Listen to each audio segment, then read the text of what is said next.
The release of Forza Horizon 5 is less than a month away now, and this means that its predecessor, Forza Horizon 4, is essentially on borrowed time now.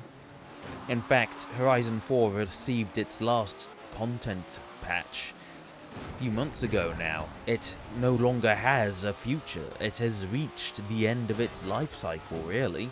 And that means that Alex, or Failrace as some know him, will be switching the Versus the Community series from Horizon 4 to Horizon 5. And with there only being 3 weeks until the release of the game as of recording of this video, that means there's only maybe 3 or 4 Versus the Community events left in Horizon 4's life. So I just wanted to really go over the good times that I had, even though I didn't get Horizon 4 when it was new. I got it about a year after it released in February 2020, and it took until June or July for me to get into a VSTC event. So I'm just gonna talk about the cars that I took into the Versus the Community events. I'm only gonna be talking about the Group 1 events, the main ones that get onto the Failrace channel, and not about the Group 2 events that happen alongside the main events. If I talked about the cars I drove in Group 2, we'd be here all week. So, in chronological order, let's talk about my Versus the Community cars. Beginning with, well, my most successful Versus the Community car, and one that is, it's carried me, I suppose. And that is the 1955, I think, the Chevy 150 sedan, in dark green, some dark purple stripes, or sort of purple stripes, whatever kind of tone they are, along the side of the car.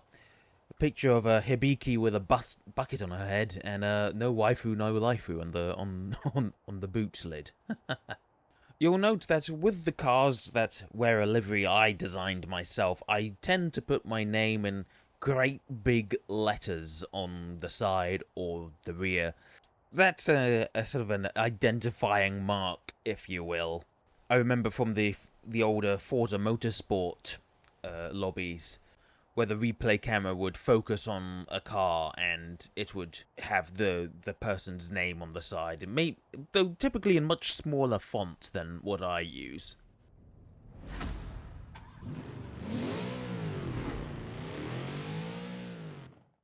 It's a B-class car, B700, maximum you can get in B-class, obviously. It's still got the stock, the original straight 6 engine, I think it is, in the front, even though it's got a, what is clearly a V8 blower sticking out of the hood. It's on, I think, sport suspension, and it's got rally tyres, which is why it was pretty good in the dirt events and the first adventure it took part in, which is, what was it called? The Fortune Island Classic. It was absolutely dominant there. In fact, the only event it wasn't dominant in, actually, was it? It's hard to say if it was dominant. It certainly did very well in the first 2 races and didn't do so much in the second race, and it was sort of on par with Alex's Plymouth Fury in the 4th event. It just didn't have a lot of straight line speed, and I think it's not an all-wheel drive car, it's rear-wheel drive. It's just a lot of the PI that would have gone to power went into the rally tires, so yeah, it struggled a lot on the straights. It didn't have a great amount of power. It was down at least 40 horsepower on Alex's Plymouth. But in subsequent events, it was actually half decent, so though it was nowhere near as good as it was the first time around. The 150 sedan was used a total of 3 times in Group 1 events, the aforementioned Fortune Island Classic, one unaired adventure, and the one called One Grippy Alpha, where I think I had to switch it over to sport tyres. where it didn't do so well then. It was not so strong in that event, if I do say so myself. The first of the unaired adventures is the A-Class German cars on Fortune Island. This was the second adventure that we did alongside the Fortune Island Classic, and it obviously it never got aired. And this was my machinery for that event, the 1986 Audi Quattro. And it's the first of the cars I used in a Group 2 event. That was a 1980s adventure, and this one was A-Class German cars, and really I should have probably used my Audi S5, RS5, whatever it was, because was actually proven, and the Quattro only did well in, I think, 1 or 2 races. It had a decent time in Group 2 for the one time I used it, but not so much in the one A-Class adventure we did on Fortune Island. It was still pretty good, but it was largely outclassed, and lots of the tracks it was very wobbly and squirrely.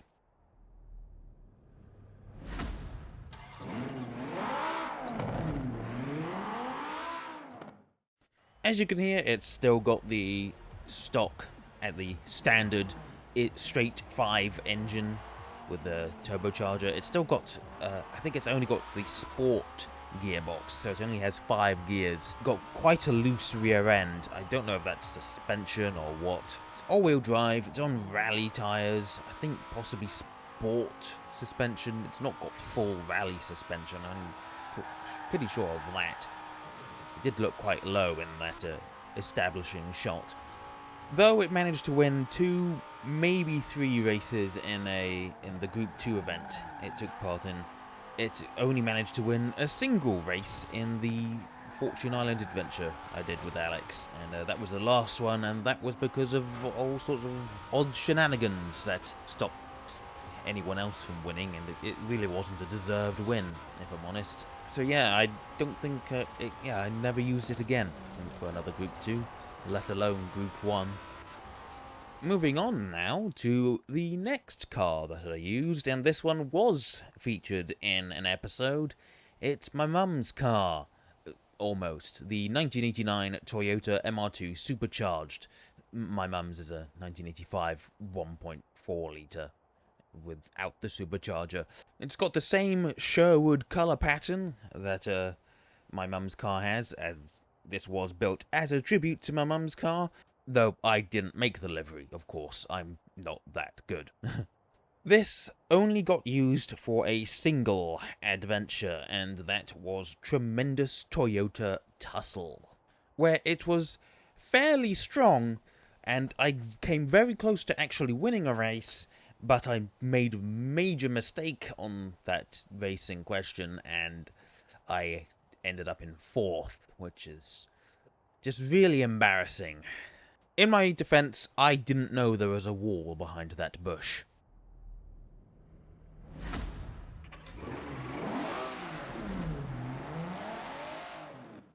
So, A-Class car this time, as it was the Audi before, A800. It's had its 1.4 litre Toyota engine replaced with the, I don't know how many litres this is, 2.6 litre straight 6 RB26 DETT from a Nissan Skyline. It's on sport suspension again, and rally tyres and all-wheel drive, and there's been really nothing else done to it. There's at least nothing cosmetic. It's not being turned into a racer. It is more or less as Toyota intended it. Because it's an MR2, it's obviously a bit tail heavy because the engine's in the middle of the car, closer to the back. The center of gravity is a little off, it's a bit slidey, and that really punished me towards the end of that first scramble race in the Toyota Tussle video. I did have a handle on it for the first couple of laps, but I just slowly started losing it in the last 2 or 3 laps, and it turned what was a decent lead into a very close battle for the win, and obviously I would have won it had I not made that stupid mistake on the final straight. In my defense, I didn't know there was a wall behind that bush. Honestly.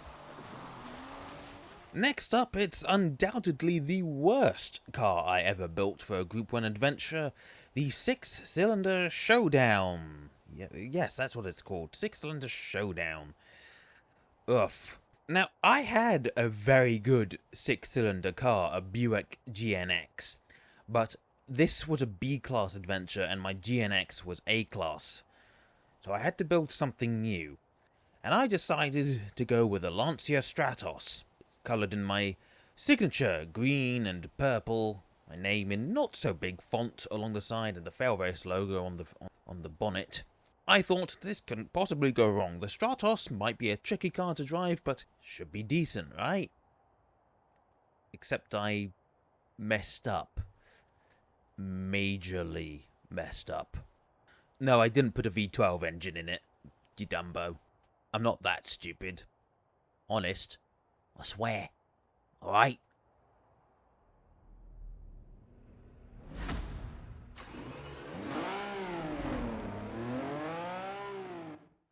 So, what was the problem with my Lancia Stratos? Well, as I mentioned, it didn't have a V12 engine in it. It still had the proper 6-cylinder V6 in the back.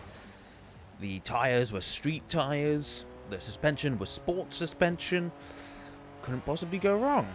I mean, I thought I made it pretty well, and I suppose I did. Except I forgot one crucial element. You see, in Forza Horizon 4, and I think any Forza game really, the width of one's tyres is quite crucial to how the car performs, and I forgot to up the width of my tyres from stock to maximum. I had stock width street tyres on my car, and as such, it was a slidey little bugger. And not to mention, it was also rear-wheel drive, so yeah, it had a lot of power and it just didn't have the ability to put it onto the tarmac. That was a bit of a problem because, you know, grip is everything, and I just didn't have any. I had wheel spin, I was sliding, and then when we went to the Ambleside Scramble, also known as Scramble Side, it was just an absolute nightmare, and it's a wonder, a just blimmin' miracle that I managed to finish not last. And I think to top it all off, it didn't even have maximum upgraded brakes. I think I could only afford to put the sport brakes on, or street brakes. You know, whatever one that doesn't give you all the full control over the brake pressures and bias and all that. Suffice to say, I haven't taken this car out much since. In fact, I don't want to touch it because it is terrible. And unfortunately, it wasn't the last lemon I made.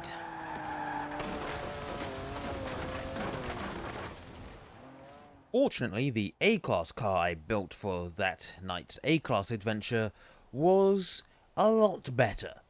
And it also got the ability to show up on the big screen, the Failrace screen, on Quad Rotor Entertainment, as Failrace called it.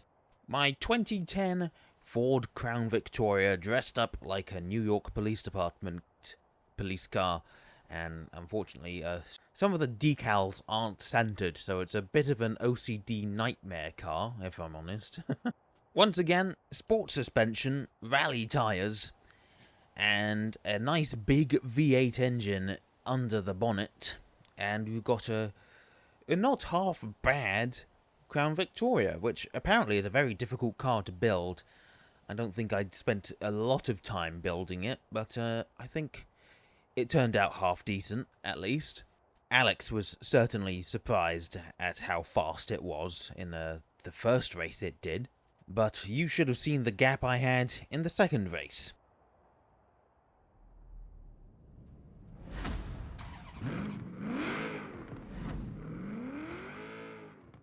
The Crown Victoria managed to win 2 out of the 5 races that night. The second race on Tarnhouse and the third race on Bamber Coast Circuit. It was generally pretty strong at what it was doing. The first race, it managed to hold on to second for pretty much the entire race. The second race, I just got a massive, huge lead. I don't know how I managed to do that. I thought that maybe it was just that good off-road, but actually no. On the second dirt race, it was not as far ahead. In fact, it didn't even go into the lead at all. I think someone else was in the lead the entire time. And although I led about 4 or 5 laps on the final race, unfortunately the much more nimble 2010 Golf managed to pip me to the post. Ray Glisker, just that much more experienced than I am, and doing it in perhaps a car more suited to the twisty-turny station circuit. But the Crown Vic certainly held its own, and I wouldn't be opposed to driving it in another adventure. Though, given that there's 3, maybe 4 left, it's not going to happen, I don't think. Next up, a car that I don't think anyone would have ever expected to do well on a Versus the Community, and that's the big old Bentley. This was actually one of the first cars I modified for a Versus the Community event, albeit that was for Group 2, and it was bad back then, and it's still technically bad, but in the events that I took part in for this particular adventure, it was actually remarkably the best car there, which is kind of saying something. Once again, sport suspension. This time we had to have vintage race tyres. That was the mandated thingy-majig. And it could only be B-class. So, no A-class shenanigans here, though. Though I doubt I would have been able to get it up all the way to A-class anyway. It has the aerodynamic properties of a brick. In fact, a brick is probably more aerodynamic.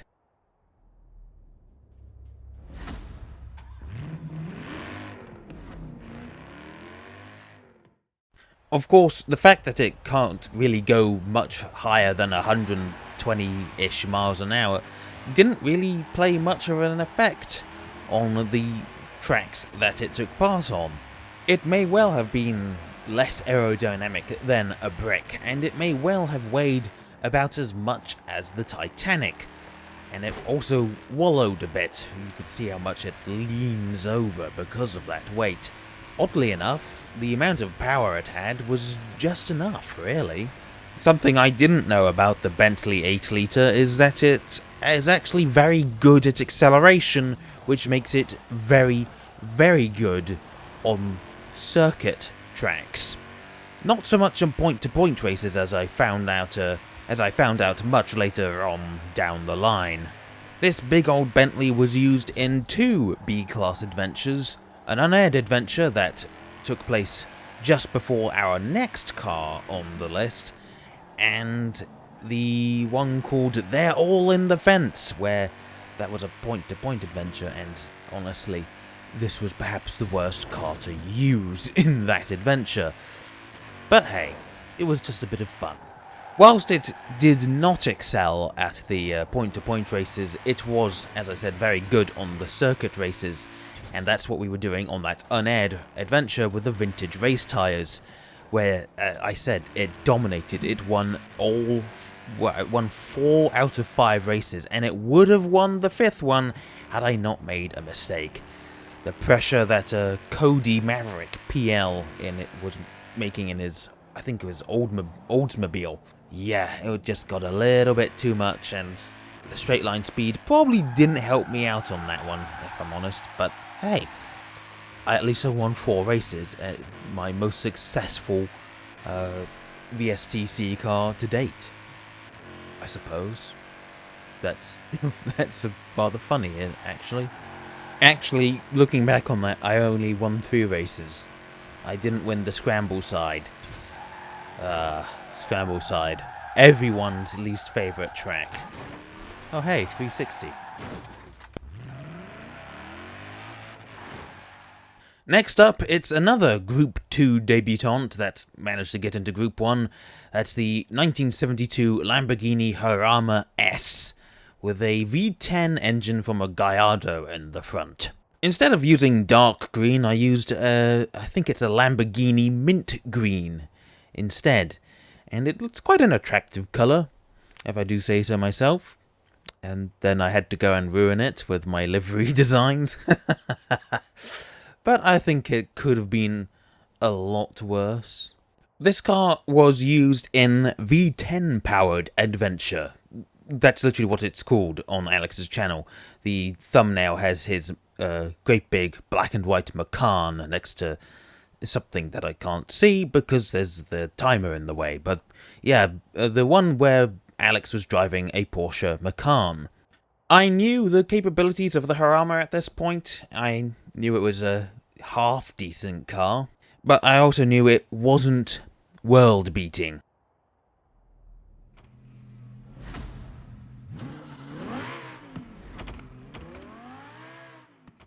So, an A-class car, V10 engine in the front, sport suspension, rally tyres, and all-wheel drive, which is probably why it was not super amazing, but it was still pretty pacey, and who knows, maybe it was actually going to be a good car. Well, it was good. It just wasn't, as I said, world-beating. It was perhaps the third, maybe fourth best car that was taking part on that adventure that day.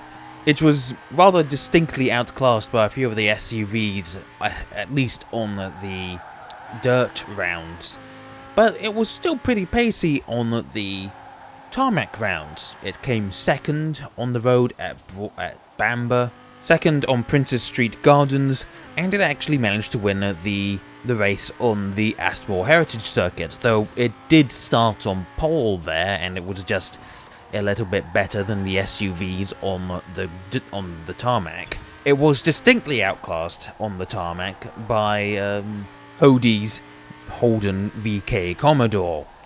It was a power car, and it absolutely destroyed me on Bamber, and it was, if the Astmore race had been one lap longer, he would have won that race. As it happened, I was just lucky in that the grid was set in such a way that he started much further down the field, and I was on pole. And I did come very close to winning the race at Princess Street Gardens, but I just couldn't find my way past Alex's Macan, and this car has had a little bit of a habit of going sideways sometimes, which is not a very nice habit for any car to be doing.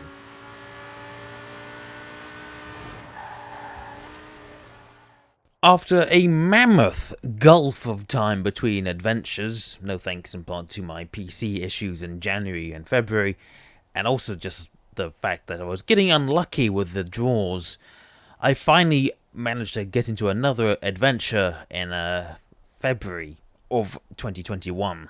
And I took this, the B-Class Supercharged Rover SD1. And I just couldn't figure out a good way to build it, if I'm honest.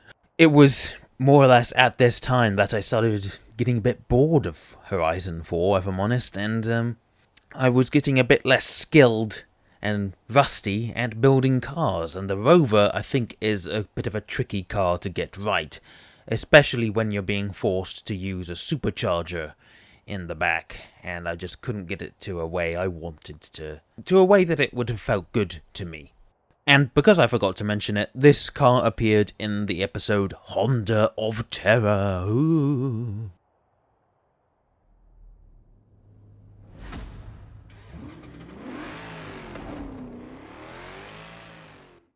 Because of the mandatory supercharger for this particular adventure, I could only put this car on, I think it was street suspension, not even sport suspension.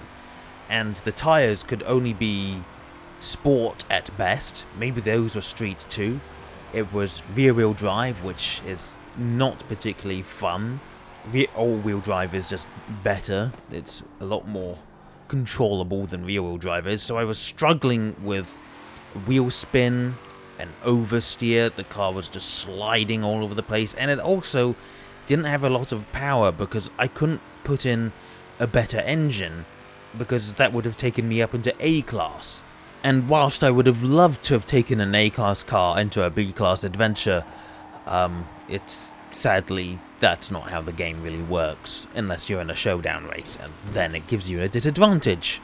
Overall, I think this car needs a lot of work if it's ever to really be used again, but I don't think I will use it again. I probably look at something else or try and use something I've already built that I know actually works.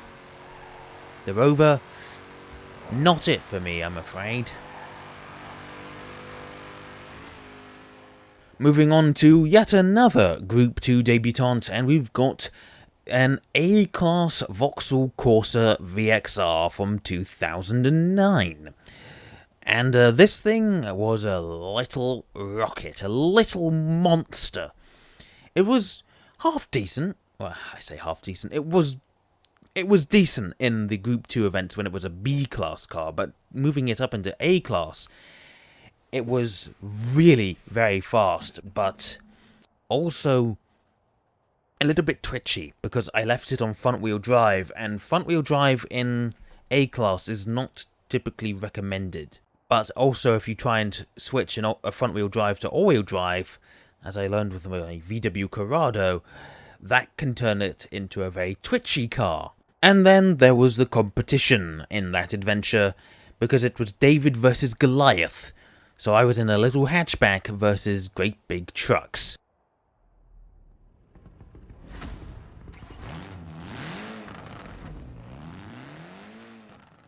A lot of work had to be done to this car to make it fit into A-Class. I had to change the rims from stock to a lighter style.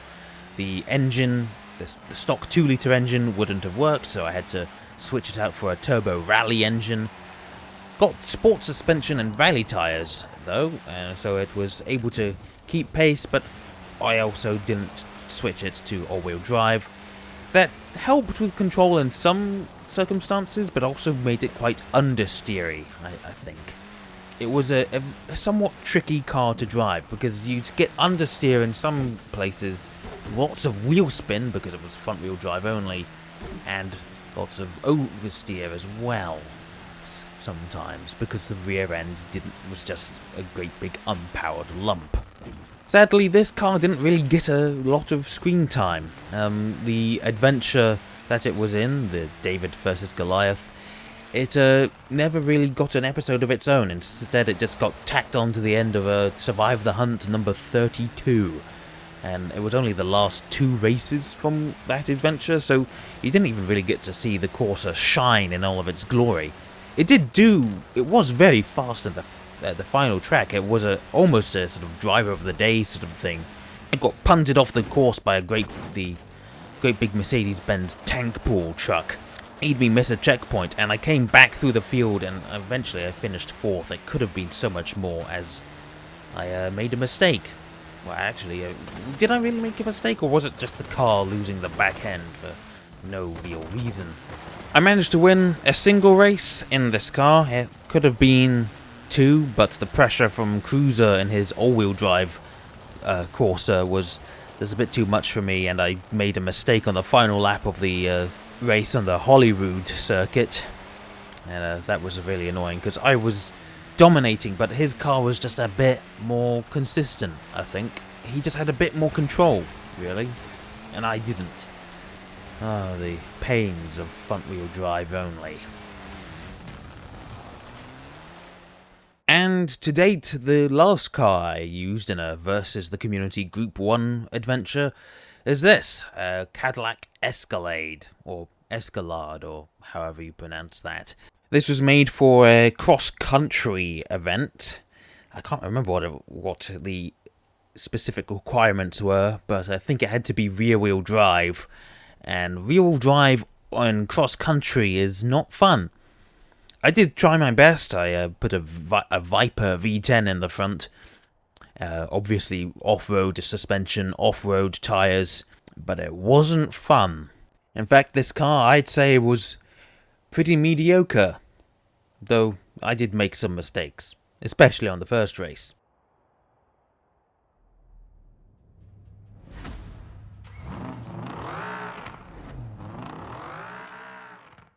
Because of the Viper V10 engine, that means that this was an A-class car, but this adventure, the last one I took part in, was it the last one? Last or second last one I ever took part in, it never got aired, so maybe it will end up in a best of Failrace or something at some point, who knows.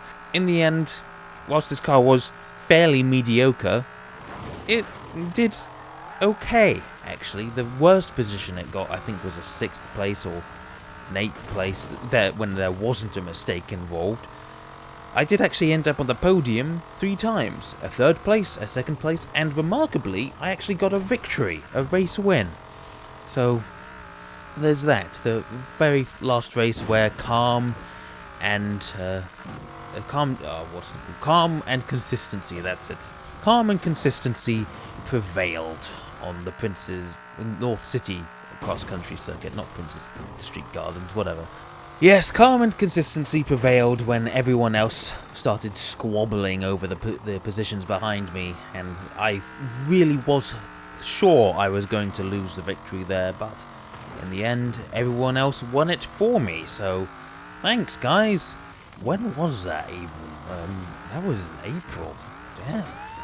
It was the last time I took part in a versus the community. I've not been able to take part in one since, whether it's been the randomizer not choosing my name, the circumstances preventing me from racing.